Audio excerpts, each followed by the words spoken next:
অন্তত আজ তো আমাদের সাথে চল চল সাইকেলে ঘুরতে যাব। আমি যাব না। এই ও আসবে না, ওদিকে দেখ ওর বাবা রিস্ক রামলিঙ্গম এদিকে আসছে। হ্যাঁ চল এখান থেকে চল। কিরে, ওরা তোকে সাইকেল চালাতে ডাকছিল, তুই যদি ওদের সাথে যেতিস তাহলে পাহাড়ের রাস্তায় সাইকেল চালাতিস আর তারপর একটা পাথরে ধাক্কা খেয়ে তারপর ব্যথা পেয়ে বাড়ি ফিরতিস। আরে আরে কি করছো? মাথা মোটার দল, বড়দের সম্মান করতে জানে না। স্কুল ছুটি হলে সোজা বাড়ি আসবি, এবার যা। ইনি হলেন আমার বাবা রামলিঙ্গম। বাবা সব সময় ভয় ভয়ে থাকে যে সব সময় কিছু না কিছু খারাপ হতে চলেছে। বাবা সব কিছুতে রিস্ক দেখতে পায়, সব সময় সতর্ক থাকার অভ্যেস হচ্ছে ওনার।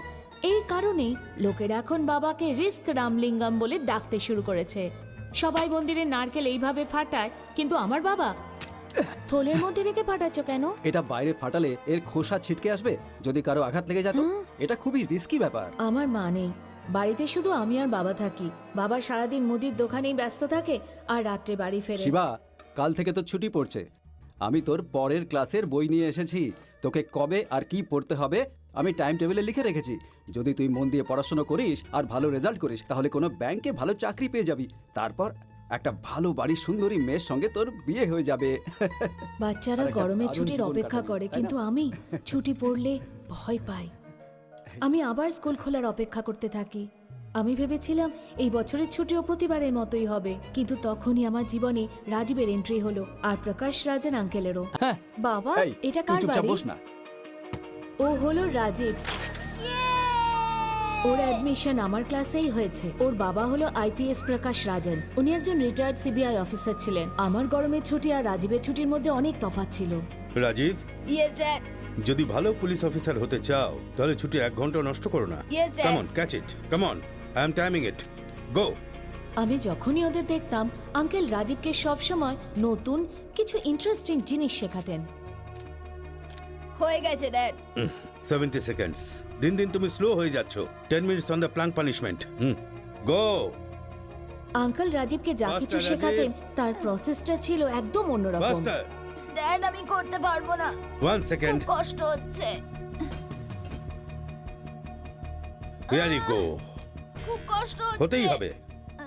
যত প্র্যাকটিস করবে ব্যথা তত কমবে, তবেই তো শত্রুদের উচিত শিক্ষা দিতে পারবে। আমি খুব অবাক হতাম যে এরকম বাবাও কাম অন, হয়। Bear it, move. আমিও ওগুলো শিখতে চাইতাম। একদিন যখন বাড়িতে কেউ ছিল না,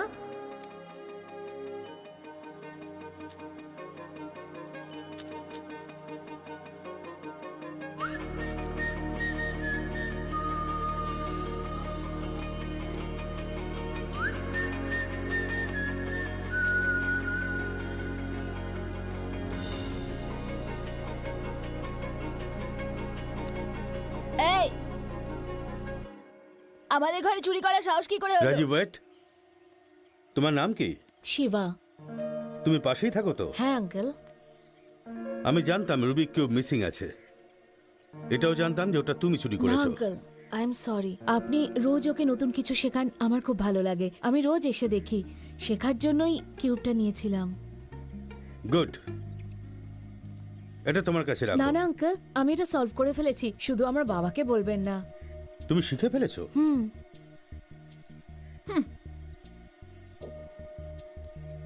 রাজীব, কাম হিয়ার। ধরো, হিয়ার। এবার তোমরা দুজন এটা একসাথে সলভ করা শুরু করো, আর যে জিতবে সে চকলেট পাবে। I am timing it now.